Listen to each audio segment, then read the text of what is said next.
In last class हमने ये देखा था कि आपके हमने प्रॉपर्टी पढ़ा था फोरियर ट्रांसफॉर्म, राइट। तो हमने टॉपिक क्लियर किया था एक फोरियर ट्रांसफॉर्म। अगर क्लियर हो आपको थोड़ा सा रिकॉल करा देते हैं। फोरियर ट्रांसफॉर्म ये आपके दो टाइप के मैंने आपको बताए थे। First one is CTFT, continuous time Fourier transform, जो कि हम नेटवर्क थ्योरी में पढ़ेंगे। Second one is DTFT। दोनों के मैंने नोट्स आपको प्रोवाइड कर दिए बस, लेकिन हम जो एप्लीकेशन करेंगे अपने तो CTFT की हेल्प से करेंगे। बेसिकली हम क्या करते हैं, फोरियर ट्रांसफॉर्म का मतलब क्या था, हम टाइम डोमेन सिग्नल को फ्रीक्वेंसी डोमेन सिग्नल में कन्वर्ट कर देते हैं with the help of CTFT। इतना ही हम यहाँ पर पढ़ेंगे। उसका नोटेशन हमने बताया था आपको एक्स ऑफ जे ओमेगा, ये हमने क्लियर किया था लास्ट क्लास में आपको। और इसके फॉर्मूले हमने ड्राइव किया था वेयर कैसे कैलकुलेट करते हैं CTFT। J omega equal to integration minus infinite to infinite x of t e raise to the power minus of J omega T D t. ये मैंने आपको नोट्स प्रोवाइड किए थे, उसमें कंप्लीट डिस्क्रिप्शन है इसका। मैं एक बार शो कर देता हूँ आपको।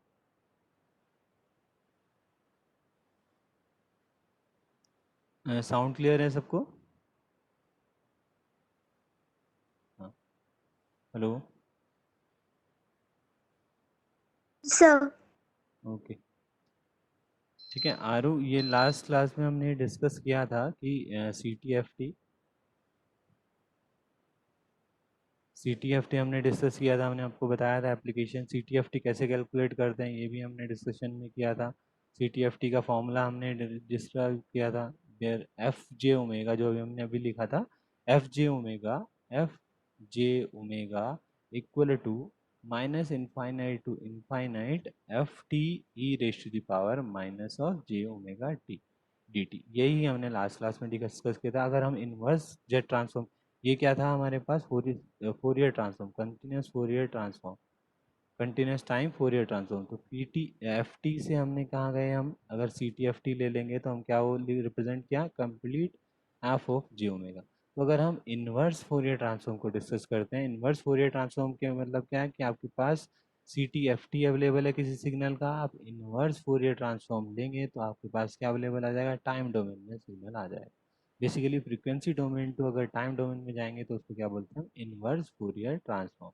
तो उसका फॉर्मूला क्या है आपके पास, FT आपको कैलकुलेट करना है with the help of F omega. तो finally 1/2 pi integration minus infinite to infinite capital F of J omega E raised bar J omega T D T.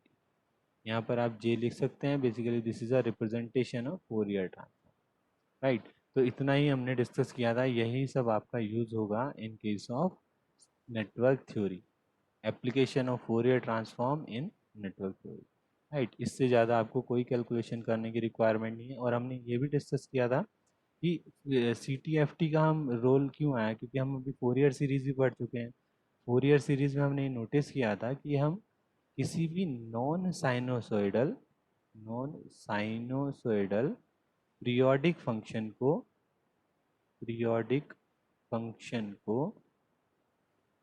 ही हम टाइम फ्रीक्वेंसी डोमेन या sinusoids harmonics में convert कर पा रहे थे।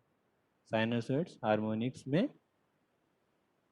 DC component and AC sinusoid harmonic में convert कर रहे थे। But in the case of Fourier transform we can convert the non periodic function from time domain to frequency domain, right. तो ये जैसे हमने डेफिनेशन में यहाँ पर लिखा भी है। पहले फोरियर सीरीज का बताया कि Fourier series enable us to represent a periodic function as a sum of sinusoids and obtain the frequency spectrum from the series, but the Fourier transform allow us to extend the concept of frequency spectrum to non periodic function। Basically हम non periodic function का भी हम time domain to frequency domain conversion कर सकते हैं with the help of Fourier transform. तो last class में सिर्फ और सिर्फ इतना ही डिस्कशन किया था with the help of for network theory, only for network theory. बाकी मैंने थोड़ा सिग्नल सिस्टम से रिलेटेड भी डिस्कशन किया था, ठीक है। तो अब इसकी एप्लीकेशन देखते हैं इन नेटवर्क थ्योरी। फाइनली सपोज आपके पास ये अवेलेबल है सर्किट एप्लीकेशन, हम देखते हैं इसका। ये आपके पास मैंने बुक ऑलरेडी शेयर किया हुआ है, आप इससे सर्किट एप्लीकेशन को देख सकते हैं। यहाँ पर ये आपके पास सर्किट एप्लीकेशन आ गया है in case of Fourier transform. Generally आप अगर किसी भी एलिमेंट को, अगर आप रेजिस्टेंस को टाइम फ्रीक्वेंसी डोमेन में कन्वर्ट करते हैं तो एज इट इज़ रहता है, एल को कन्वर्ट करते हैं तो जे ओमेगा एल, एंड सी को कन्वर्ट करते हैं तो 1/j⍵c। ये हम ऑलरेडी डिस्कस कर चुके हैं ये पॉइंट भी। नेक्स्ट आपको किस तरीके से आपको सर्किट सॉल्व करना है with the help of basically with the help of Fourier transform. तो ये सर्किट आपके पास यहाँ पर हम थे अभी, हाँ ये हमने सर्किट एप्लीकेशन में देखा। फिर फाइनली आपके पास एक ट्रांसफ़र फंक्शन का कंसेप्ट आता है। ट्रांसफ़र फंक्शन का कंसेप्ट भी मैं आपको बता देता हूँ। ट्रांसफ़र फंक्शन बेसिकली क्या बोलते हैं हम, आप अभी लाप्लास उसमें मैथमेटिक्स में भी पढ़ेंगे ट्रांसफ़र फंक्शन। ट्रांसफ़र फंक्शन होता है आपके पास, transfer function basically Fourier transform of output and upon Fourier transform of input, इसको हम बोलते हैं ट्रांसफ़र फंक्शन। अभी अगर हम लाप्लास डोमेन में बात करेंगे, जब हम लाप्लास अभी पढ़ेंगे नेक्स्ट लेक्चर्स में, जब हम लाप्लास पढ़ेंगे, अगर हम लाप्लास पढ़ रहे हैं तो ट्रांसफ़र फंक्शन की डेफिनेशन ये बोल सकते हैं हम, Laplace transform Laplace transform of output upon Laplace transform of input. Similarly जब आप डिस्क्रीट डोमेन में पढ़ेंगे, आप जेड ट्रांसफॉर्म पढ़ेंगे, अगर उस केस में आपको ट्रांसफर फंक्शन पूछते हैं तो फिर लिखोगे Z transform of output upon Z transform of input. तो सेम ही है आपके पास, डेफिनेशन सेम है, बस रिप्रेजेंटेशन अलग हो जाती है। जैसे आप अगर फोरियर ट्रांसफॉर्म की बात करते हैं तो फोरियर ट्रांसफॉर्म में मैंने आपको नोटिस कराया था कि आपको या तो एच ऑफ जे ओमेगा लिखेंगे, या जनरली बुक में हम एच ओमेगा भी रिप्रेजेंट करते थे। तो इसलिए लिखा H omega is a transfer function of the system and y omega is the output of the system, Fourier transform of output, and x of omega is the Fourier transform of input. Then this is a transfer function of a circuit or system। ठीक है, तो इस type से हम sir अगर हम Laplace domain की बात करते हैं तो उसमें उस केस में हम रिप्रेजेंट करेंगे इस टाइप से एच एस बेसिकली, क्योंकि हम लाप्लास ट्रांसफॉर्म कैसे लेते हैं, एच टी अगर कोई सिग्नल है उसका हम लाप्लास ट्रांसफॉर्म लिखेंगे तो उसका रिप्रेजेंटेशन होता है एच एस। ये कैसे लेते हैं हम ये नेक्स्ट क्लास में कभी डिस्कस करेंगे। तो एच एस क्या हो जाएगा, transfer function of H S, और H S equal to Laplace transform of output represented as Y S and Laplace transform of input represented as X S, right? Similarly, in case of Z transform, H of Z, representation in Z transform is H of Z. H of Z is Z transform of output upon Z transform of input। तो ये मैं आपको complete ये use होने वाला है आपके दोनों सब्जेक्ट में, नेटवर्क में भी और सिग्नल में भी। तो इसलिए मैंने आपको ट्रांसफ़र फंक्शन से रिलेटेड बेसिकली इन्फॉर्मेशन दे दी। अब आउटपुट और इनपुट क्या होता है ये आप अपने अकॉर्डिंग डिसाइड कर सकते हैं इन केस ऑफ सर्किट। जैसे अभी ये जैसे ये तो यहाँ मैंने आपको क्लियर बता दिया। जैसे अभी इस केस में जैसे हम सर्किट, इस पर्टिकुलर सर्किट की बात करें, अगर हम कह रहे हैं आपके पास हमने इनपुट प्रोवाइड किया और आपको कैलकुलेट करना है आउटपुट वोल्टेज अक्रॉस 1 फेरेड रेजिस्टेंस, तो basically this is a input terminology and this is a output part. जैसे सिमिलरली अभी हम लास्ट क्वेश्चन जो डिस्कस कर रहे थे अभी अभी थोड़ी देर पहले ही, उसमें जो आउटपुट करंट, एक करंट ले रहे थे आई नॉट टी, ठीक है, तो उसमें आउटपुट क्या हो जाएगा आपके पास, आई नॉट टी। सपोज यही सर्किट को मैं चेंज कर देता हूँ आपके पास, ये यहाँ पर ये नहीं हो के अगर ये पॉइंट होता I not T this is output current, तो आप क्या लिखते हैं, इस सर्किट का ट्रांसफर फंक्शन क्या लिखते हैं, H of omega equal to Fourier transform of output denoted as I naught omega upon Fourier transform of input denoted as a VI omega. This is a transfer function of the particular circuit, right? तो इस type से आप circuit के according आप input और output decide करते हैं। जो फाइनली ये मैंने आपको ट्रांसफर फंक्शन का कंसेप्ट बताया है, दोनों सब्जेक्ट में बहुत ही अच्छे से यूज़ होगा, ठीक है। तो अब हम कंप्लीट करते हैं कि हम टॉपिक है हमारा आज application of Fourier transform in circuit application. ठीक है, तो सर्किट एप्लीकेशन में किस तरीके से हम फोरियर ट्रांसफॉर्म से सर्किट को सॉल्व करते हैं। नॉर्मल कंसेप्ट है जैसे हमने फोरियर सीरीज में किया, उसी टाइप से कंसेप्ट है आपके पास। फर्स्ट ऑफ ऑल हम सर्किट को क्या करेंगे, कन्वर्ट करेंगे time domain to frequency domain. तो time domain to frequency domain में इसके लिए हम अप्लाई करेंगे CTFT टेक्निक इनपुट के लिए। और ये आपके लिए अभी हमने डिस्कस कर लिया कि आर को हम क्या लिखते हैं, सिंपल आर ही लिखते हैं। सी को क्या लिखते हैं, 1/j⍵c। एंड एल को क्या लिखते हैं, j⍵l। इस टाइप से हम ये कैलकुलेट करते हैं। तो हम एक कंप्लीट सर्किट यहाँ पर ड्रॉ करने जा रहे हैं। तो फाइनली हमने इस कंप्लीट सर्किट को हमने ड्रॉ किया। तो अगर हम ड्रॉ करते हैं तो ये क्या हो जाएगा आपके पास, आर, दिस इज अ 2 ओम, ये एज इट इज रहेगा। दिस इज अ कैपेसिटेंस, ये आपके पास वैसे जनरली हम इसको एक इम्पीडेंस सिंबल से, एक बॉक्स से रिप्रेजेंट कर देते हैं। अभी हम कर सकते हैं कैपेसिटेंस सिंबल से रिप्रेजेंट। इसकी वैल्यू क्या लिख देंगे, 1/j⍵c, बिकॉज आपको अभी इस केस में ओमेगा की वैल्यू नोन नहीं है, तो इसलिए हमने यहाँ पे क्या लिखा, ओमेगा। राइट। तो अब आपको ये जो आपके पास इनपुट अवेलेबल था, इसको भी आपको क्या कन्वर्ट करना पड़ेगा, फोरियर ट्रांसफॉर्म में कन्वर्ट करना पड़ेगा, क्योंकि आपको फोरियर ट्रांसफॉर्म की हेल्प से सर्किट को सॉल्व करना है। अब आपके पास VIT अवेलेबल है, VIT इज दिस। इसको आप फोरियर ट्रांसफॉर्म में कैसे कन्वर्ट करेंगे, तो आपको फॉर्मूला क्लियर होना चाहिए। VI omega equal to minus infinite to infinite VIT e⁻⁻ -j⍵t dt। Right, तो इस टाइप से आपको फॉर्मूला अप्लाई कर सकते हैं। VIT की वैल्यू आपके पास गिवन है, तो हम इसको सॉल्व करते हैं। Minus infinite to infinite 2e⁻³ e⁻⁻j⍵t dt। ये आपके पास हो गया सॉल्व। फिर इसके बाद अगर हम सॉल्व यहीं पर कर लेंगे इसको complete, this is a V of omega, अभी हम यहाँ पर रिप्रेजेंट कर लेंगे। तो अब यहाँ नोटिस करेंगे यूटी आपने सिग्नल सिस्टम में पढ़ा होगा, unit UT is a unit step signal, unit step signal. ठीक है, इसकी डेफिनेशन क्या होती है, it's value is 1 when t is greater than 0, it's value is 0 when t is less than 0। ये डेफिनेशन होती है यहाँ की।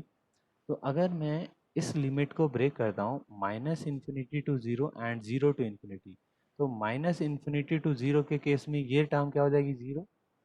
Due to this whole term is 0। तो फाइनली इस ut को हटाते हुए मैं इसकी लिमिट चेंज कर देता हूँ, because its value is 1, 0 to infinity 2 into e⁻⁻3t e⁻⁻j⍵t dt।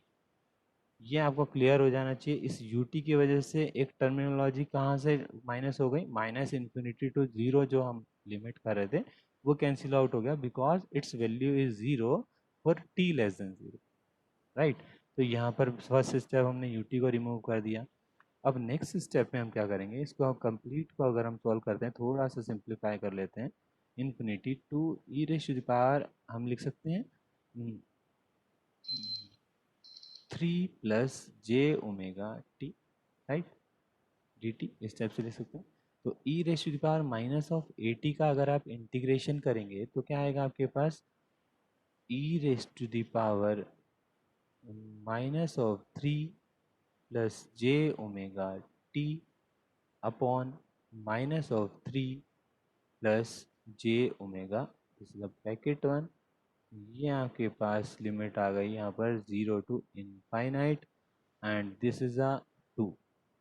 तो आप जैसे ही इनफाइनाइट रखेंगे, यहाँ पर इनफाइनाइट वैल्यू रखेंगे, तो यहाँ पर ये टर्मिनोलॉजी क्या हो जाएगी, e⁻⁻∞, राइट। और e⁻⁻∞ की वैल्यू क्या होती है, 0। ठीक है, ये नील, हेलो हेलो हेलो, ये क्लियर है आपको कि e⁻⁻∞ की वैल्यू क्या होती है, 0। हाँ हाँ, तो e⁻⁻∞ हो जाएगा, तो यहाँ पे हो गया 0। तो फाइनली इसको अगर हम सॉल्व करेंगे तो क्या हो जाएगा आपके पास, ये आपके फर्स्ट टर्म हो जाएगी 0। जब 0 रखेंगे तो e raise to power 0 is 1। तो आपके पास टर्मिनोलॉजी आएगी 2 अपॉन माइनस साइन के साथ, और माइनस साइन नीचे भी है, 3 प्लस जे ओमेगा। तो फाइनली माइनस से माइनस कैंसिल आउट, आपके पास बी ऑफ जे ओमेगा क्या आ गया आपके पास 2 अपॉन 3 प्लस जे ओमेगा। तो यही आपने कैलकुलेट कर रखा है यहाँ पर बुक में। तो आपने फर्स्ट ऑफ ऑल इसको फोरियर ट्रांसफॉर्म में कन्वर्ट किया, देन आपके पास आपने सॉल्व कर लिया, ये हमने सॉल्व कर लिया था, ये आपके पास आ गया वैल्यू। तो अगर हम इसको डायरेक्टली लिख सकते हैं अब, this is a 2 upon 3 plus J omega. अब ये नॉर्मल आपके पास केसीएल और केवीएल का क्वेश्चन हो गया। आपको क्या कैलकुलेट करना है, वी नॉट ओमेगा। यहाँ से वी नॉट ओमेगा अगर आपको कैलकुलेट करना है तो आप क्या करेंगे, simple voltage divider rule apply कर दीजिए।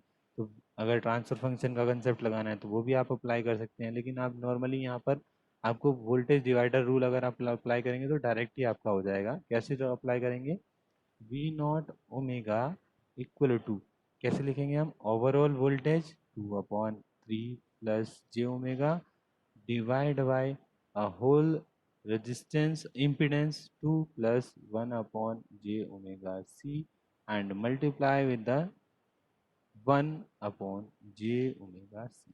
तो हमने ये सॉल्व किया, तो इसको अगर हम थोड़ा सिंप्लीफाई करेंगे तो क्या आएगा, 2/3 plus J omega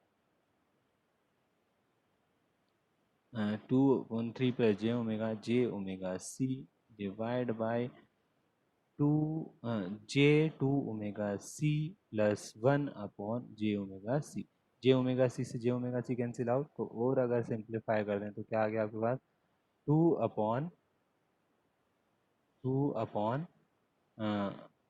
3 plus J omega and 1 plus J 2 omega C and it's C value is 1। तो फाइनली आपके पास क्या आ गया, वी ओमेगा इज,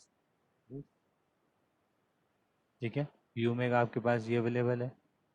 अब आपको क्या करना है, इसको क्या कैलकुलेट करना है, इसका इन्वर्स फोरियर ट्रांसफॉर्म ले जाना है, बिकॉज आंसर आपको क्या देना है, टाइम डोमेन में देना है। तो इन्वर्स फोरियर ट्रांसफॉर्म का मैं आपको एक मेथड बता देता हूँ, उसी से आप सॉल्व करना, डायरेक्ट आप फॉर्मूला मत अप्लाई कीजिएगा। यहाँ तक हमने देखो इसको वेरीफाई कर लिया है, आपका जो वी नॉट ओमेगा आ गया है, ये वैल्यू आ गया है, V naught omega is 2/3 plus J omega 1 plus J 2 omega, right. तो अब आपको सॉल्व करना है, वी नॉट टी कैलकुलेट करना था, बिकॉज आपको टाइम डोमेन में ही आंसर देना है।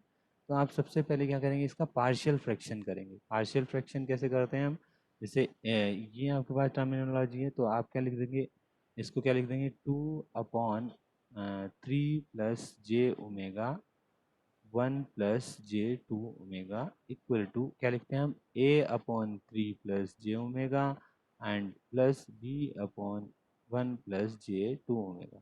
तो ये हम दोनों को अगर सॉल्व करते हैं और ए और बी के फैक्टर कैलकुलेट कर लेते हैं, मैथमेटिक्स में आपने पढ़ा होगा, तो कैलकुलेट करेंगे तो वैल्यू आएगी, ए फैक्ट लेके आएगी -0.4 एंड बी की वैल्यू आ जाएगी 0.4। तो ये वैल्यू दोनों रख दी।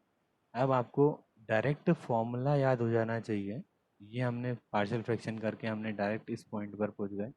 अब आपको डायरेक्ट फॉर्मूला याद हो जाना चाहिए, जैसे आपने नोटिस किया था, अगर आप e raise to power minus of 2t ut का फोरियर ट्रांसफॉर्म ले रहे हैं तो आपका क्या आया था, 1/2 प्लस जे ओमेगा, ठीक है। सिमिलरली अगर आप e raise to power -3t ut का फोरियर ट्रांसफॉर्म लेंगे तो क्या आएगा, 1/3 प्लस जे ओमेगा, यही आएगा।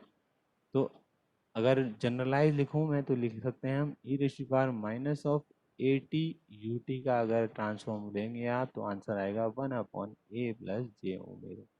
तो सिमिलरली आपने नोटिस किया this is a 3 plus J omega, तो इसका फोरियर ट्रांसफॉर्म क्या हो जाएगा आपके पास, 1/3 प्लस जे ओमेगा का अगर इन्वर्स ट्रांसफॉर्म ले लेते हैं हम डायरेक्ट, इसलिए याद कर लेते हैं हम, इसलिए इस तरीके से कि ये होगा, फॉर्मूला याद कर लेते हैं, प्रॉपर्टीज अगर देखेंगे आप तो इसका क्या लिख सकते हैं हम, इसको directly e raise to power -3t ut। तो ये क्या हो गया आपके पास, ई इसको और इसको सॉल्व करेंगे तो ये क्या है आपके पास, E raise to the power -0.5 T ut, ठीक है। ये दोनों सॉल्व कर सकते हैं आप। फाइनली आपके साथ शायद माइनस साइन भी आएगा, I think, no no minus sign ही आएगा, यही आएगा, ठीक है। तो अगर हम डायरेक्टली अब इसको डायरेक्टली फॉर्मूला जो हमने ड्राइव किया वो अगर हम लिख दें तो इसको क्या लिख सकते हैं हम, इस टर्म को -0.4 e Reshu power minus of 3t ut, and इसका इन्वर्स फोरियर ट्रांसफॉर्म करेंगे तो क्या लिखेंगे, +0.4 e Reshu power -0.5t ut। तो अगर हम यहाँ से 0.4 अगर मैं कॉमन ले लेता हूँ, 0.4 मैंने अगर कॉमन ले लिया तो यहाँ से, और ut भी कॉमन ले लेंगे तो यहाँ से क्या बचेगा, e Reshu power -0.5t minus e Reshu power minus of 3t ut, and this is a v not t। Time domain में ही हमने इसका आउटपुट आपको कैलकुलेट किया, जो भी हमने कैलकुलेशन की with the help of Fourier transform, CTFT, continuous time Fourier transform. Clear है यहाँ पर सबको ये?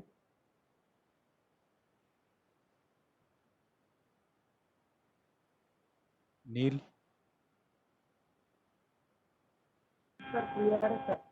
हाँ, तो अभी लेक्चर ऑफ होने वाला है, मैं 15 to 20 मिनट्स का लेक्चर अगेन ज्वाइन करना है आपको, ठीक है। तो मैं एक बार आप अटेंडेंस दे दीजिए सबसे पहले तो।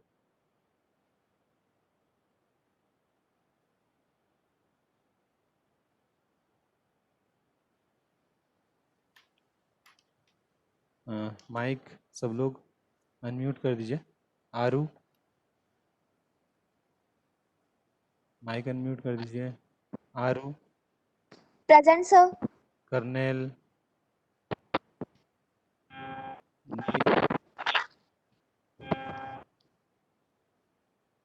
रजनीश, रजनी,